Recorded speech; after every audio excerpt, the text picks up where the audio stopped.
Hello, Kate. I wanted to make another video. I have so many thoughts. When I wake up, I always sleep until 1 o'clock or something. So when I when I wake up around 1 o'clock, I already wake up with ideas and thoughts.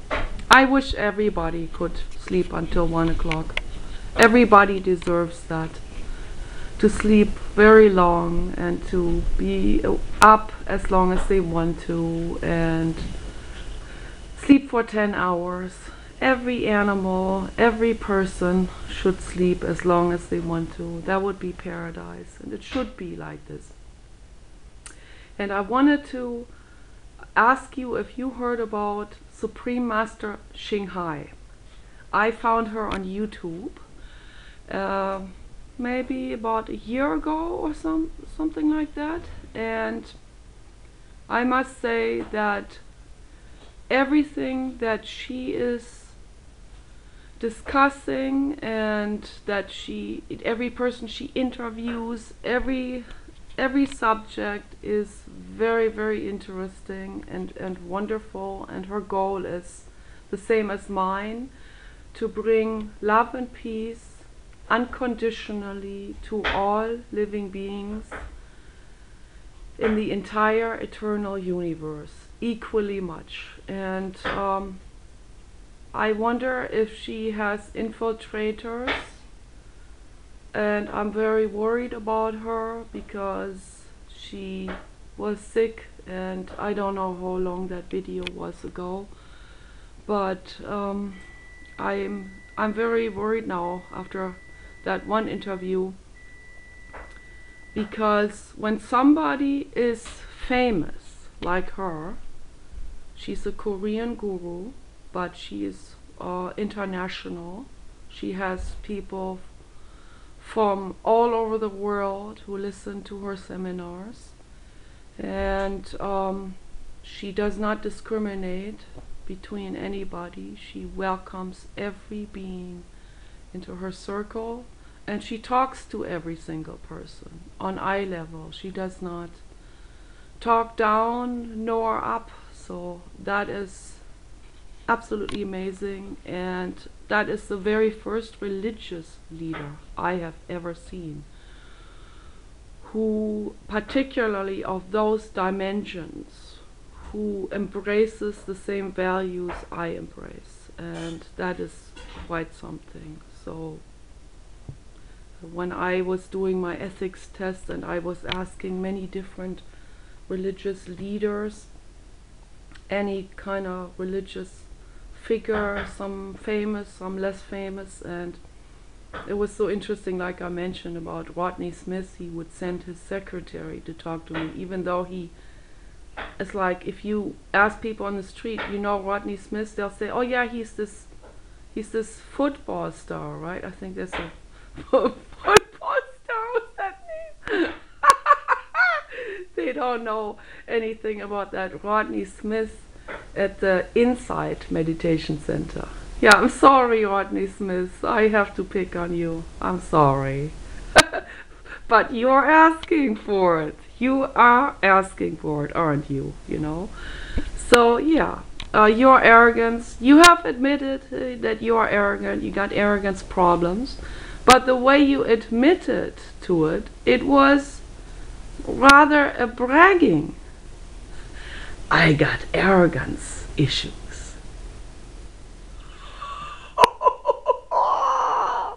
That is not very evolved, Rodney baby. Okay? Look at Supreme Master Ching Hai. She does not have arrogance problems. You should learn from her. Go and learn from her. That would be a good idea. So, and same goes to that secretary of his, go home and do your homework that the Buddha gave you. And then we talk again. Or don't talk ever about what the Buddha said, because I know what the Buddha said. It's very simple and very straightforward. It is love all living beings equally much. And until people get that message, things are not gonna move ahead. It's that simple. It is so simple, every child can understand it. Matter of fact, as children understand this much better than the adults who have already gone into a mind groove, into a commercial, TV commercial mind groove, peer pressure rich. And now it's really hard to see above the ridge walls. So come out of that ridge, come out of your football stadium, look behind the walls, as Clemens Kubi said, look behind the walls and see that there is land beyond. Okay, we need to also go up into a bird perspective and see the big picture from above, or airplane, or better yet satellite perspective, and look at planet Earth from above, see which land areas have been logged. I saw it when I came from San Francisco to Crescent City on an airplane. I was absolutely devastated. I was shocked. Everybody was Republican in that airplane, of course.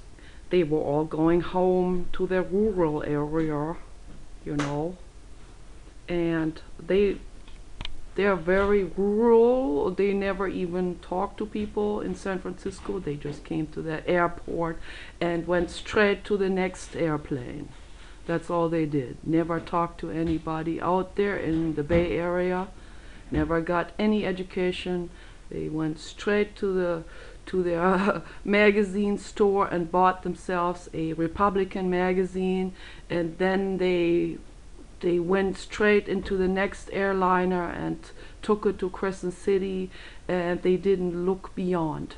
Okay, but at least they looked out of the window, out of that airplane, and they saw for the first time in their lives that the redwood forest isn't even there anymore. Hello, everybody, you know. Paul and I, we tried to get that on the ballot for people to vote on to protect the redwood forest. Not enough people signed. Instead, they gave us the finger. That was in LA, we petitioned in front of Target and stuff, and people gave us the finger. It was very devastating. I was so sad about this. I was so disappointed. I cried every time I came home after petitioning there in wind and rain and coldness for hours and hours and hours, not eating, not going to the bathroom, not drinking anything, just being harassed by some assholes that wanted to trick me into signing their battered women petition. They didn't even give a shit themselves about that. They just wanted to cash in on the money. I even gave that guy $1, which I should not have done. He said, if you give me $1 for the Battered Women Association, I will sign your petition. I gave him the $1, and he said, sorry, I'm not going to sign your petition. I got your $1, now you can go. Okay, yeah, that's the reality, you know.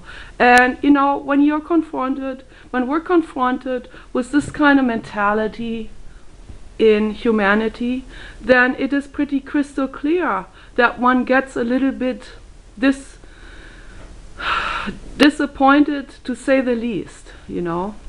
Really depressed, actually. Sometimes suicidal. You know, and there are people who are, they feel like they want to give it all up. You know? They feel like they want to quit because it is so extremely sad. You know, people who voted for Barack Obama were hoping that he would save the whales, that he would give people health care, that he would do all kinds of things, save the forest. None of this happened. Matter of fact, things got worse. You know, he's on the side of BP. He has BP spokespeople in his Senate, and that are his spokespeople now. I mean, it's like they don't not only have 2 feet in the door, you know, in the Senate, they got all 4s in the door, including that tennis ball size of the brain. So yeah, it's very sad. Sorry, it's not cool. It's not cool at all. And that's why I tell everybody, man, we gotta wake up from this slumber. We gotta vote for Hillary Clinton. Let's get the Clinton administration back, because they got the United States out of all of this misery that all these terrible people created, like Ronald Reagan, for example, or Father Bush. Father Bush wasn't even near as bad as his child, and then the other kid, that junior senator from the Republicans. It's not. We need adults. We need people who know what they're doing. You need caring people and responsible people. But that's the tricky part, because the caring people, they will be blocked right up front, and so it's very difficult for anybody caring to even get in there. Dennis Kucinich isn't even in the isn't even a senator anymore. So yeah, it's very, very sad. And they didn't even bother to do any slander against Dennis Kucinich. He'd be much better yet, than anyone else. But they didn't even bother to slander him, because they already know. They have their focus groups. They know exactly how people think. They know what the masses like. The masses, they know the masses would not identify themselves with Dennis Kucinich. Therefore, they wouldn't vote for him, so they don't even need to make anti-commercial. But with Hillary Clinton, that's a different story. They have proven themselves to be good, and a lot of people know this. But unfortunately, it's always that the majority, it's always this nagging majority of like 1% more or something, and then some of the others bribable. That's always this margin, this narrow margin. And that's why I'm saying to everybody, we got to stick together this time on this. This time, it's just at least this time, we've got to stick together and vote for Hillary Clinton. All of us. It doesn't matter who we voted for before, or what party we stand for, or what platform we're on. It doesn't matter. It really doesn't matter. Vote for Hillary Clinton if you want your country back. Otherwise, let's say bye-bye, pack up, give the country to China. Okay. And that's what's going to happen eventually. So, yes, that's my rant, I guess. What I wanted to say? Back to Supreme Master Ching Hai. She's amazing, and I'm worried about her, because that's what I wanted to say. It's like somebody who is in such a high ranking position, as an ambassador of love like her, and has a following and cares. That is the combination. That's when people get into those crosshairs of people like Sarah Palin and these radical right-wingers, because and anyone who believes the corporate agenda. So any one of those Christian conspiracy theorists who think that the caring people are really the whatever, they equate them with their hell or whatever.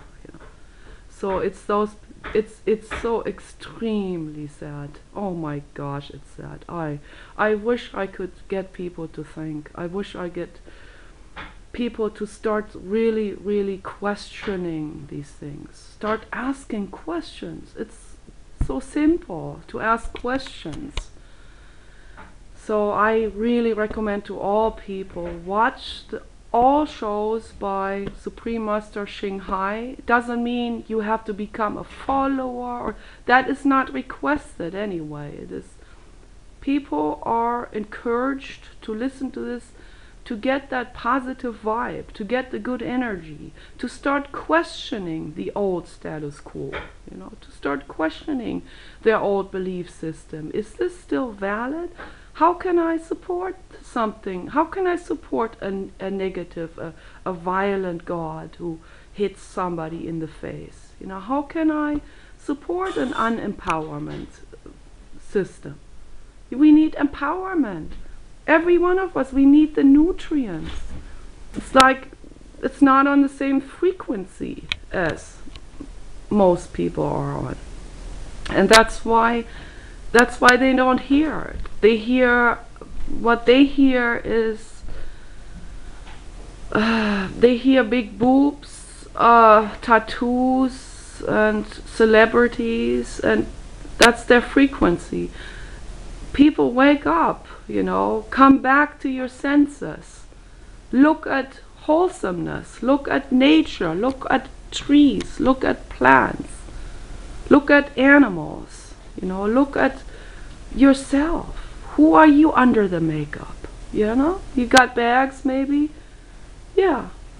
If you're 48 like me, yeah, most of us, we got some baggy eye tissue. It doesn't matter, it sucks. But I'm not gonna nip, tuck, and stretch.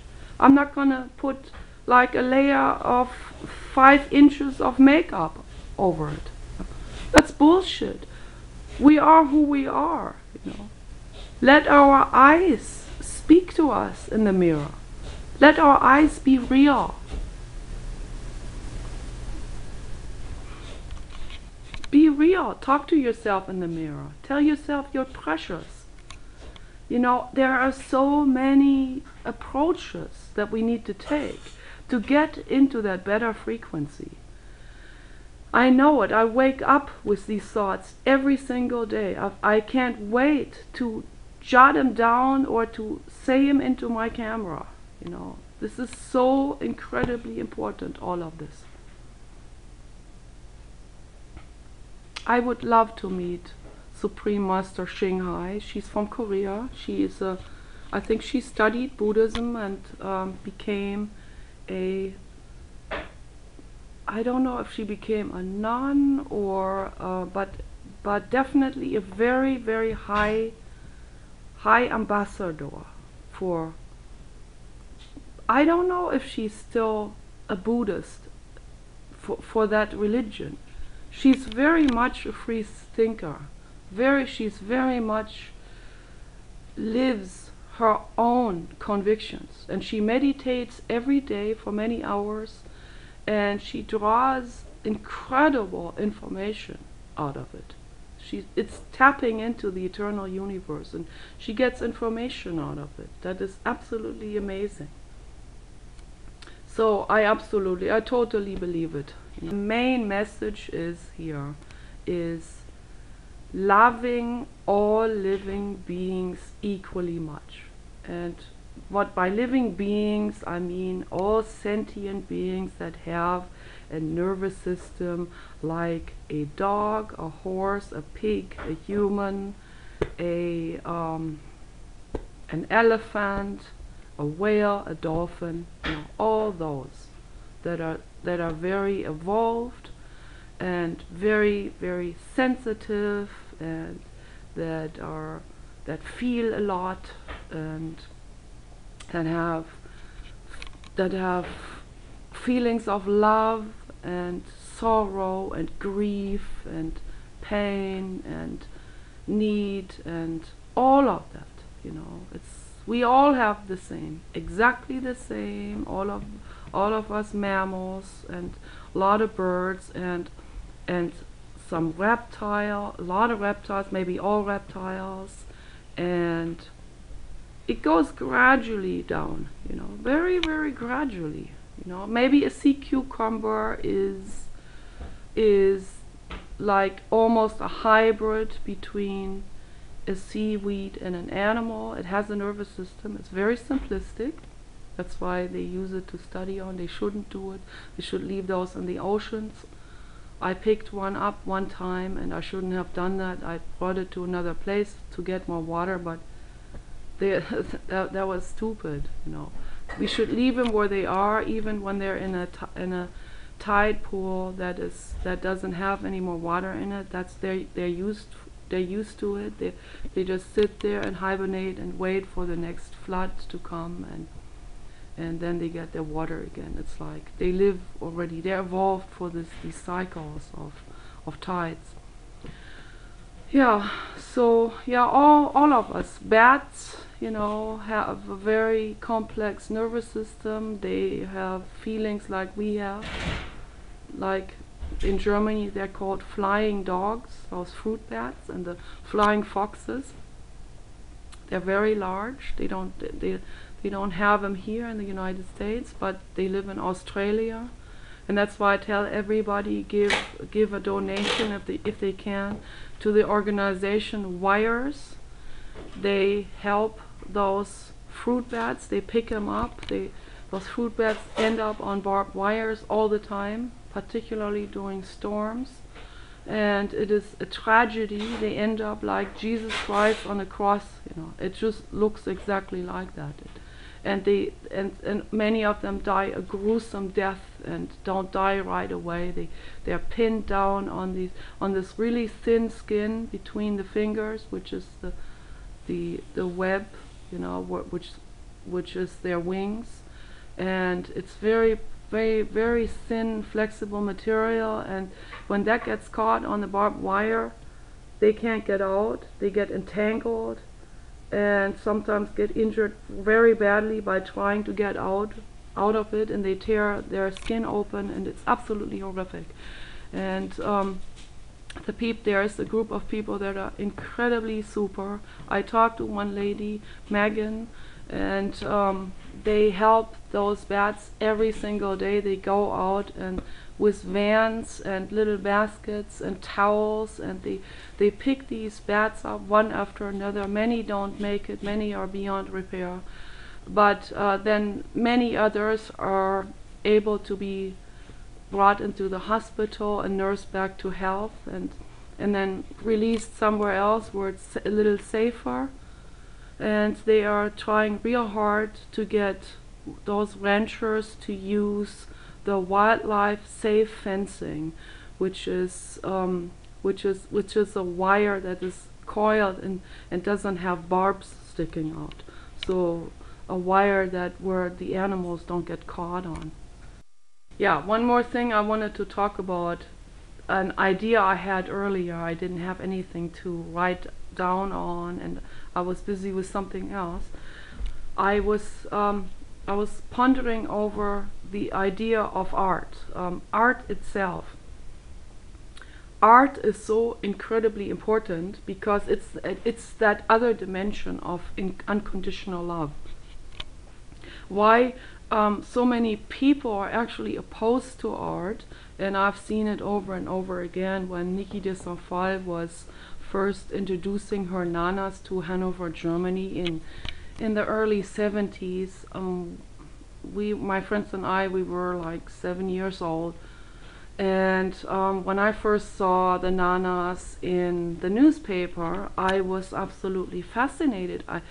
I called them friend, because I painted them after the picture in the newspaper and on a paper, and I wrote in a big heart friend into it, because I recognized Niki de Saint Phalle as my friend, you know, as my equal, I recognized her energy as somebody who I have met before. And I may have met her before. I wanted to meet her later, but we didn't go, and we were just too sluggish in all of this in 2003, and she died. I think she died in 2003. Yeah, it's very sad. She's living in San Diego. We weren't even that far away from her. We could have traveled down her. I have friends who could have arranged that. I wanted to meet her so badly, you know. It's like my biggest friend, my biggest artist friend. Her paintings are the friends of my paintings. And she she took me by the hand and brought me back to this dimension, and she showed me this dimension. It's just amazing. And I had other artists, inspirators as well. They're all my inspirators. Horst Antes is an inspirator, and Arnold Leisler is an inspirator, and many others. Also Fernando Botero, and all these different artists that my father has collected, their art, these different sculptures and painting. Just love the world of art, and that's why I love my friends Brusberg in Berlin, because they are living in the world of art every day, and it's just the best. So, and what I want to say about, and also what Jonathan Mese said, he said art should rule the world, and I totally agree with him. Art, well, the reason why many people don't like art is because it's not on the same frequency, just the same as the message with the love is not in the same frequency of most people. If people can tune themselves into this frequency, if they can manage to do this, to tune themselves into that dimension, oh yeah, that's what I wanted to say, is you don't need to take mushrooms to get into that frequency. You know, if we can get into that frequency, into this dimension of art without any kind of substance that damages the brain cells, then that would be the ultimate liberation, you know. And meditation is the way to get there, definitely. Doing art ourselves is the way to get there. Becoming creative, doing things, but not doing it, not painting something and thinking, oh, now this has to be perfect, or now this has to, my mother has to like it, or this has to be within the custom that I grew up, or this has to be pretty or something, you know. No, paint out of the guts, you know. That can be abstract, it can be a blotch of paint, it can be playing with paint. Not to do anything. I know people who have this blank paper fear, and the blank paper fear comes from these expectations that they have towards themselves. It comes from this fear. What if I don't meet the expectations? You know, in art there are no expectations. Art is a dimension that lives by itself. You know, art doesn't care about egos, it doesn't care about customs, it doesn't care about borders, it doesn't care about ethnicities, it doesn't care about rich or poor, it doesn't care about any of this. It doesn't care about intelligence levels, it only cares about play, joy and existence. And so we can get there without any substances, and that's the best way to do it. I am a sober person, I'm a holistic person, I am an art person, and I promote a complete substance, alcohol, cigarette free world, a world of total sobriety, a world of just diving into art, diving into you, who you are, and feeding yourselves, nurturing yourselves, accepting yourselves with any kind of flaw that you may have in your face or body or brain or whatever, you know. It doesn't matter. Your dog, your cat, your horse does not care about that. They don't look at you and inspect you for wrinkles. They just want to give you a big kiss right on the nose and mouth right here. That's what they do, you know. They don't care about anything. They don't care about a bad breath either. They just want to kiss you and love you and have joy together with you. That is art too. Art is that play, that my blue god in my painting is always smiling, no matter what. It's equanimity, it is bliss, it is loving all living beings equally much, and that is just incredibly beautiful and wonderful. And I wish I can inspire people to get into that dimension. So the reason why so many people don't like modern art is because, and that's what happened when I was 7, when the nanas were placed at the side of a river. So many people, particularly those that were fanatic with some kind of cult or religion, they were against it because it was a free thinking dimension, and that stepped on their foot because they were already in this groove of guruism and religious, type of they were already in their way of thinking that that was rigid, and that they couldn't accept the nanas because of that. They were and then other people, for other ideologies, other people thought there was a waste of money from the city of Hanover and all that bullshit.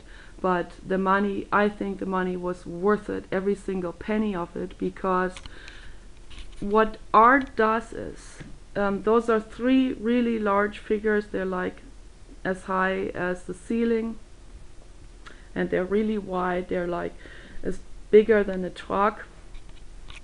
Each one is about the size of a room, and very they're very voluptuous figures of women, very big butts and boobs, and very playful figures. They're like, one is upside down, standing on the hands, and one is dancing, and another one is also dancing, and they have flower patterns on them. It fits right into that hippie era, but she was really she is a world famous artist, absolutely worldwide, international artist, one of the absolute top artists, one of the most celebrated artists in the world, one of the top 50, I would say. And so, but people were against it because, and so many people were against it because that's what art does.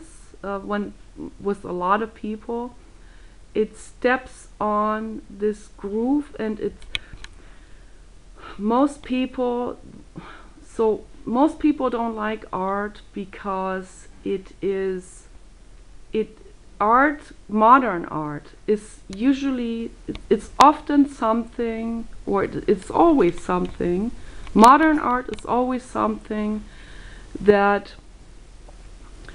takes something out of context, that takes like, for example, Jonathan Mese, he takes objects and makes a collage out of it, either in a painting or like a playful scenario where he glues things together and makes a sculpture out of it. He takes things out of context, and he zweckentfremden. What's that in English? He changes the use of a former object. So maybe it's just the camera that is doing this with the battery. Okay. So modern art is often making something that doesn't have a direct use, that is not utilitarian for a specific, just a purpose of existence, like going from here to there. Like, it doesn't have a use, like you can't eat it, you can't make money in it. The moment you want to make money, it becomes commercialized. It's not art anymore. The moment one makes it for the commercial purpose, it's not art anymore. So that's why I also question some of the artists that are out there, because people are very easily like tricked into believing the emperor has clothes on while he really has no clothes on. So that phenomenon happens a lot too, and that has to do with the Shikariya society. So, but real art, true art, is there to play. It's standing there big and fat on a marketplace. People are pissed about it, and the art feels good, and no matter how other people feel about it, the art stands there for its own dimension and purpose. And it's happy and it's playful, and it doesn't know commerce, it doesn't know all this bargaining going on around it. It just stands there happy, always during rain, snow, and sunshine. And that is the purpose of art. That's also the purpose of life, but a lot of people don't realize it. They think the meaning of life is some bullshit, like accomplishing something or some bullshit like this. No, the meaning of life is joy, that's all. And a lot of religious people, they think they need to be doing sacrifices of themselves or others and doing pleasing terrible bloodthirsty gods or something, or they need to learn hideous religious texts that are endless, and they need to they need to throw themselves on the floor 1,000,000 times per day and say a prayer, and these grinding things that actually break people's bodies. And they don't realize the meaning of life is joy. There are so many different gods. Choose one who is in tune with that message, I always say, Choose a god who embraces the message of joy and art, and art is that dimension. It is free from greed, it's free from making money, it's free from wanting to be liked, it's free from any kind of direct purpose, and that's what makes it also to some people so that's what's so light, that lights people up, some people are elated when they see the art, because they see that subconsciously they notice that there is just this toy standing there in the middle that doesn't serve any purpose. It makes some people laugh, some people find it humorous, and that's what it's supposed to do. It's that humor in it, like, for example, you see that big nana and you see a grumpy old man next to it who's just trying to get around it and trying to do his bargaining on a flea market or something. So that there's humor in this, This big nana does not care about his flea market stuff that he's selling there and how much money he's making, and she doesn't care about any of this. She's just standing there happy all the time. And we should learn from art. We should make art, we should celebrate it, we should make art together. That's what Judy Barker is doing. It's a wonderful lady in LA who gets people to join her mural work, and it gets people excited, even though they're making a mural work that she has designed, but still it engages them into this process. She brings them into her art in that way, And it also gives them something that makes them feel like they're part of something that's very meaningful, that brings happiness to the world. And so it empowers them, and then eventually they'll make their own murals. They'll design their own murals. They make their own art. So I think this is all absolutely fantastic. So yeah, art must rule the world, and when art rules the world, then there is love and peace for all living beings equally. Animals are pure art. Take care, bye-bye.